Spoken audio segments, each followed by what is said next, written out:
Hello everyone, आप सभी को इस YouTube channel SLD educational academy पर स्वागत है। तो चलिए आज हम लोग एक्सरसाइज 3.3 का क्वेश्चन नंबर 4 को देखेंगे। प्रीवियस लेक्चर में हम लोग 3 तक कंप्लीट कर लिए थे।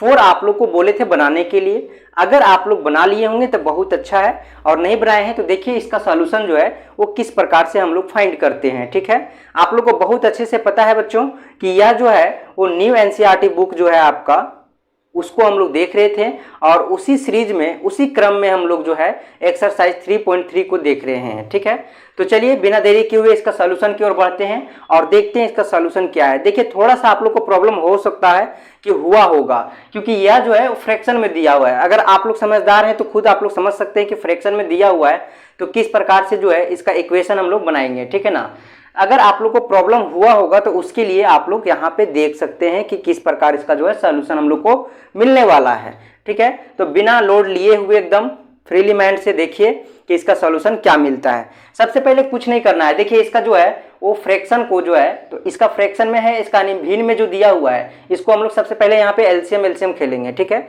एलसीएम खेलने का मतलब ये है कि जो नीचे दिया हुआ है उसका सारे को हम लोग एलसीएम निकालेंगे और एलसीएम निकाल के फिर जो है हम लोग एक इक्वेशन को फाइंड करेंगे और इक्वेशन को फाइंड करने के बाद फिर वही विलोपन विधि अप्लाई करेंगे। तो बिना देरी किए हुए बढ़िए आगे की ओर और देखते हैं इसका सॉल्यूशन क्या होता है। ठीक है, देखिए सबसे पहले यहाँ पे हम लोग सॉल्यूशन लिखेंगे और देखेंगे कि इसका सॉल्यूशन कैसे मिलता है हम लोग को। यहाँ पे जो है पहला इक्वेशन हम लोग क्या दिया हुआ है, x/2 + 2y/3। ठीक है, इक्वल -1। ये है आपका पहला समीकरण। तो ये तो समीकरण लग रहा है लेकिन है भिन्न में, इसको यही प्रॉब्लम यहाँ पे हो रहा है। तो चलिए सबसे पहले इसका हम लोग एलसीएम खेलते हैं और इसका एलसीएम लेते हैं। ठीक है, तो यहाँ पे जो है वो 6 आएगा। ठीक है, नीचे का एलसीएम क्या आएगा, 6 आएगा, क्योंकि इसका फैक्टर कोई है ही नहीं। तो इसका जो है मल्टीप्लाई करेंगे, जो मल्टीप्लाई होगा वही एलसीएम होगा। अब एलसीएम के तो यहाँ से 2 से इसको जब डिवाइड करेंगे तो यहाँ पे क्या आएगा, 3, यानी कि 3x।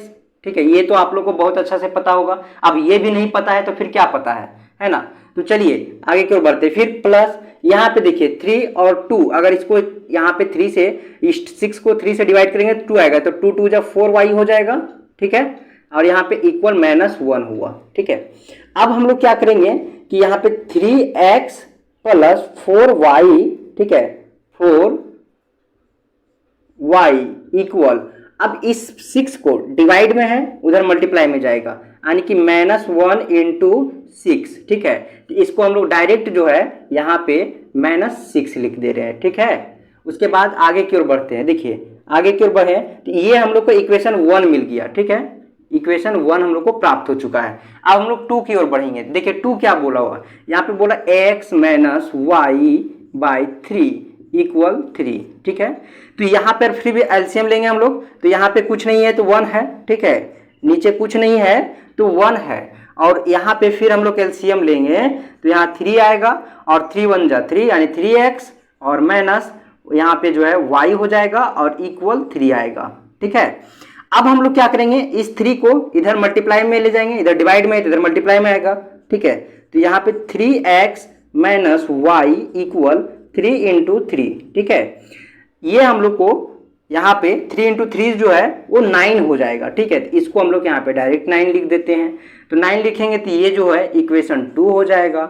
अब हम लोग को इक्वेशन 1 और इक्वेशन 2 मिल चुका है। ठीक है ना, इक्वेशन 1 क्या मिला है, 3x + 4y = -6, और इक्वेशन 2 क्या मिला है, समीकरण 2, 3x - y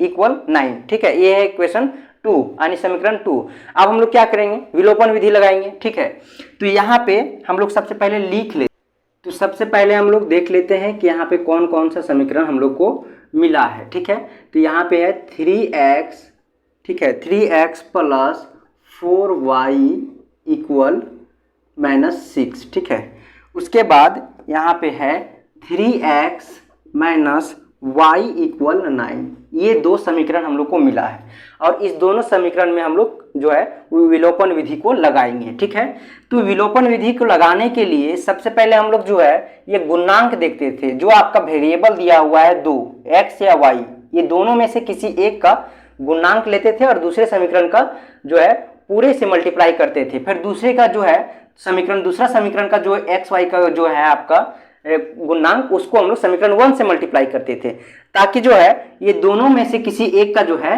वो इक्वल आ जाए और ये कैंसिल होके एक जो है वो वेरिएबल यानी जो आपका चर है उसका मान प्राप्त हो जाए। लेकिन यहाँ पे देख रहे हैं कि जो है दोनों सेम है, तो यहाँ पे डायरेक्टली यहाँ पे लिख सकते हैं कि समीकरण 1 और 2 को घटाने पर, ठीक है, घटाने पर, तो यहाँ पे देखिए क्या आएगा, 3x प्लस 4y इक्वल -6 और 3x माइनस 4y y, ठीक है, y इक्वल 9। यहाँ पे कैंसिल हो जाएगा, ये माइनस आ जाएगा, प्लस हो जाएगा और ये माइनस, ये कैंसिल हो जाएगा और यहाँ पे आया 5y, ठीक है। और यहाँ पे देखिए माइनस माइनस क्या हो जाएगा, 9 और 6 क्या हो जाएगा, -15, ठीक है। तो यहाँ पे जो है वो y इज इक्वल जो आएगा वो -3 आएगा, क्योंकि जब 5 इधर आएगा तो 5 3 जा 15, तो यहाँ पे y का जो वैल्यू आया वो 3 आया, -3। अब इसी y का वैल्यू को अगर हम लोग किसी एक समीकरण में रखते हैं तो हम लोग को जो है वो x का मान प्राप्त हो जाएगा। तो यहाँ पे लिखिए y का मान समीकरण 1 में रखने पर, ठीक है, रखने पर, तो ये 1 में रखने पर क्या है, देखिए यहाँ पे है 3x प्लस 4y, ठीक है, तो y का वैल्यू क्या आया, -3 इक्वल -6।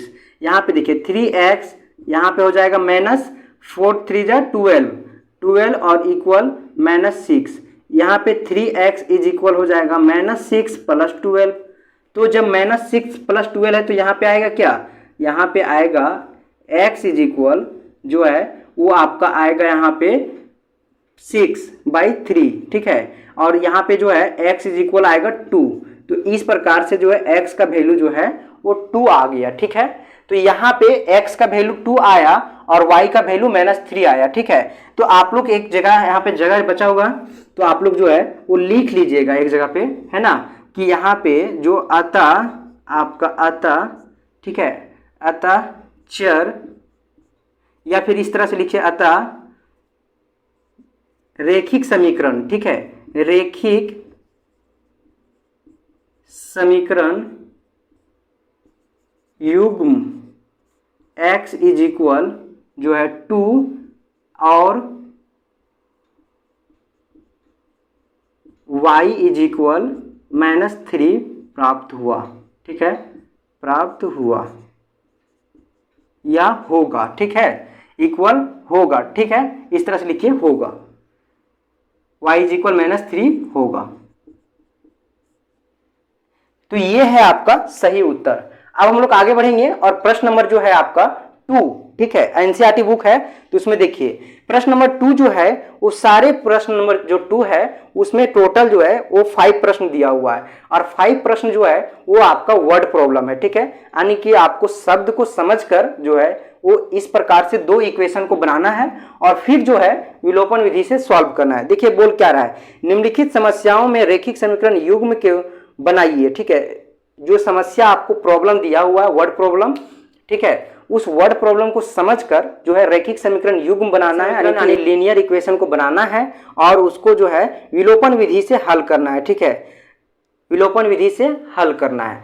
तो उसी क्रम में हम लोग आगे बढ़ेंगे और देखेंगे जो आपका प्रश्न नंबर 2 है उसका ए क्या बोल रहा है, ठीक है, प्रश्न नंबर 2 का ए।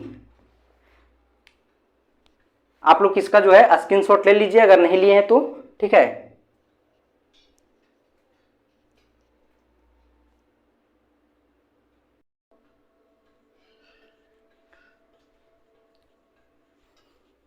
ये है आपका प्रश्न नंबर 2 का ए, ठीक है। क्या बोल रहा है देखिए, ये है आपका शब्द समस्या यानी कि वर्ड प्रॉब्लम, ठीक है। तो समस्या को समझकर जो है वो इक्वेशन यानी कि समीकरण को बनाना है। तो बहुत ध्यान से देखिएगा, ठीक है, आपको क्या बोला है, ठीक है, प्रश्न में क्या बोल रहा है ये चीज समझना बहुत जरूरी है, तभी जाके आपका जो है वो समीकरण बनेगा। सबसे पहले देखिए बोला क्या है, यदि हम किसी भिन्न के अंश में, ठीक है, यदि किसी जो है भिन्न के अंश में 1 जोड़ दें तथा हर में से 1 घटा दें, हर में से 1 घटा दें तो उसका जो भिन्न होगा वो 1 में बदल जाएगा, ठीक है। लेकिन हर में 1 जोड़ दे तो यह जो है वो 1/2 हो जाती है, जो 1 होता है वो 1/2 हो जाती है। तो भिन्न बताइए। समझ में आया? नहीं आया होगा। चलिए देखते हैं इसका सॉल्यूशन की ओर और उससे हम लोग समझने का प्रयत्न करते हैं। देखिए सबसे पहले इसमें बोला क्या है, ठीक है। बोला है अंश और हर, ठीक है। तो हम लोग यहाँ पे मान लेंगे कि माना कि अंश इक्वल x है और हर इज इक्वल y। अब तो क्लियर हो गया कि अंश और हर क्या है, x और y, ठीक है। यहाँ पे भिन्न ही ज्ञात करने के लिए बोला है, ठीक है ना। तो हम लोग यहाँ पे अंश ले लिए हैं और हर ले लिए हैं। अब जो भी जोड़ घटाव करना होगा इसी अंश में करेंगे और क्या भिन्न बन रहा है वो हम लोग देखेंगे, ठीक है। तो जब इसका हम लोग भिन्न बनाएंगे तो यहाँ पे लिखे तो भिन्न क्या होगा, भिन्न x/y। भिन्न तो इसी को बोलते हैं जो आपका फ्रैक्शन के रूप में हो, तो xy हो जाएगा, ठीक है। ये आपका अंश है और ये नीचे वाला आपका हर है। अब प्रश्न जिस प्रकार से बोल रहा है जोड़ने के लिए, जिस प्रकार घटाने के लिए बोल रहा है, उस प्रकार से आप लोग जो है भिन्न के अंश और हर में सब्ट्रैक्ट कीजिए और ऐड कीजिए और जो है वो आप उसके इक्वल क्या भिन्न बनता है उसको देखिए। तो यहाँ पे जो है पहला स्थिति जो आएगा आपका फर्स्ट केस, ठीक है। फर्स्ट स्थिति जो है आपका देखिए क्या है, ठीक है। बोल रहा है कि यदि हम किसी भिन्न के अंश में, ठीक है, अंश में 1 जोड़ दें तो 1 अंश क्या है यहाँ पे x है, तो x में अगर 1 जोड़ दें उसके बाद तथा हर में 1 घटा दें, ठीक है, तथा जो है वो हर में 1 घटा दें तो जो भिन्न है वो 1 बन जाता है, ठीक है। अब 1 बन जाता है यानी कि इसका बोलने का मतलब तो यही है। अब यहाँ पे देखिए कुछ नहीं है, 1 है, क्रॉस मल्टीप्लाई कीजिए, यहाँ पे मिलेगा x + 1 इक्वल y - 1, ठीक है। तो यहाँ पे देखिए जो है वो क्या मिलेगा, ठीक है। यहाँ पे जो है वो आपको x - y, ठीक है। ये जब y जो है साइड चेंज करेगा तो इसका साइन भी चेंज हो जाएगा, तो यहाँ से +y से -y हो जाएगा इक्वल, यहाँ पे -1 जो है ऑलरेडी है और फिर एक -1 इधर से आएगा तो -1 क्या हो जाएगा, -2 हो जाएगा, ठीक है, -2। तो इस प्रकार से एक इक्वेशन हम लोग को मिल गया, ठीक है। अब हम लोग फिर दूसरा स्थिति देखेंगे यानी कि दूसरा कंडीशन क्या बोल रहे हैं, ठीक है। सेकेंड केस को देखिए। दूसरा बोल रहा है कि लेकिन हर में 1 जोड़ दे तो यह जो है भिन्न 1 जो बन रहा था वो 1/2 में चेंज कर जाता है, यानी कि जो x आपका है वो आपका अंश है, अंश में कुछ नहीं करना है, जस के तस वैसे ही लिख देना है, ठीक है ना। नीचे आपका जो हर है आपका उस हर में 1 को जोड़ना है, तो यानी कि y + 1 करना है और इसके इक्वल क्या हो जाता है 1/2 हो जाता है। अब इसको फिर क्रॉस मल्टीप्लाई कीजिएगा तो यहाँ पे 2x हो जाएगा, इस 2 पूरे से मल्टीप्लाई हो जाएगा और इक्वल इधर y + 1 हो जाएगा और यहाँ पे 2x - y इक्वल 1, ये आपका समीकरण 2 निकल गया। तो यहाँ से जो आपका 2 समीकरण मिला है वो है पहला समीकरण, ये है आपका x - y जो है इक्वल -2 और दूसरा जो है वो 2x - y इक्वल 1।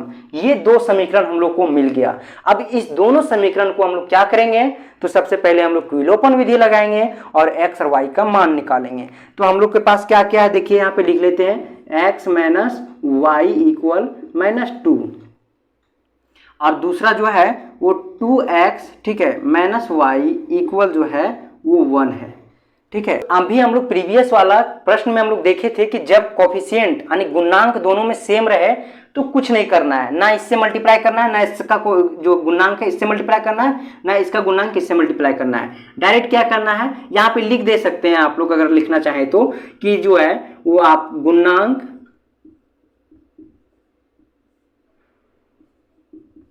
बराबर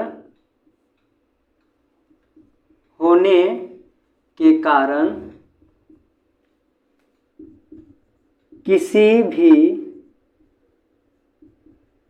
चर का गुणांक से गुणा नहीं करना है। ठीक है, कारण यही है। ठीक है, अब हम लोग यहाँ पे लिख लेते हैं। तो यहाँ पे लिख लिए x माइनस वाई इक्वल -2 और 2x minus y is equal 1। ठीक है, तो इसको क्या करेंगे, इसको सब्ट्रैक्ट करेंगे। तो यहाँ लिख लीजिए जो है समीकरण 1 तथा 2 को घटाने पर। ठीक है, घटाएंगे तो क्या आएगा, ठीक है, क्या आएगा देखिए यहाँ पे, इसको जो है इरेज कर लेते हैं। तो यहाँ पर जब हम लोग सब्ट्रैक्ट करेंगे तो यहाँ पे x, ठीक है, x और माइनस वाई इक्वल -2 है। ठीक है, -2 दिया हुआ है और यहाँ पे जो है वो 2x माइनस वाई इक्वल 1 है। अब इसको जब घटाएंगे तो ये यहाँ पे प्लस हो जाएगा, यहाँ माइनस हो जाएगा, यहाँ पे माइनस हो जाएगा, ये कैंसिल हो जाएगा। और यहाँ पे देखिए -2x में x घटेगा तो -x आएगा और यहाँ पे क्या आएगा, -2 और -3 -1 तो -3 हो जाएगा, ये माइनस से माइनस कैंसिल हो जाएगा। तो x इज इक्वल जो है 3 प्राप्त हुआ। ठीक है, अब x इज इक्वल 3 मिला तो अब हम लोग इसको समीकरण 1 में रखेंगे। तो यहाँ पे x का मान समीकरण 1 में रखने पर, तो 1 में रखेंगे तो क्या मिलेगा देखिए, x का मान यहाँ पे x minus y is equal -2 है। ठीक है, तो x इज इक्वल क्या आया था 3, y इक्वल -2। अब हम लोग क्या करेंगे, इसको साइड चेंज करेंगे। तो 3 माइनस यहाँ पे है, उधर -2 है, +2 हो जाएगा और इधर जो माइनस वाई है वो y हो जाएगा। तो y इज इक्वल जो है 5 आया। ठीक है, तो यहाँ पे x इज इक्वल 3 और y इज इक्वल 5 आया। तो इसका भिन्न ज्ञात करने के लिए बोला है, तो यहाँ पे लिख सकते हैं कि अतः भिन्न x by y is equal जो है वो क्या होगा, पुट कर दीजिए इसका वैल्यू 3/5। ठीक है, 3/5। तो इसका जो भिन्न होगा वो 3/5 जो है वो सही उत्तर है। ठीक है, तो इस प्रकार से जो है वो हम लोग इस प्रश्न को देखें। अब हम लोग जो है वो आगे का प्रश्न, आगे का लेक्चर, जब हम लोग आगे का नेक्स्ट लेक्चर कंटिन्यू करेंगे तो उसमें हम लोग देखेंगे। तब तक आप लोग इसी तरह बने रहें आप लोग SLD एजुकेशनल एकेडमी के साथ। और अगर आप लोग अभी तक चैनल को सब्सक्राइब नहीं किए हैं दोस्तों, तो एक बार जरूर करें और अपने दोस्तों तक भी इसको शेयर करें। धन्यवाद, फिर मिलते हैं एक नई वीडियो में। तब तक आप लोग इसी तरह कंटिन्यू बने रहें।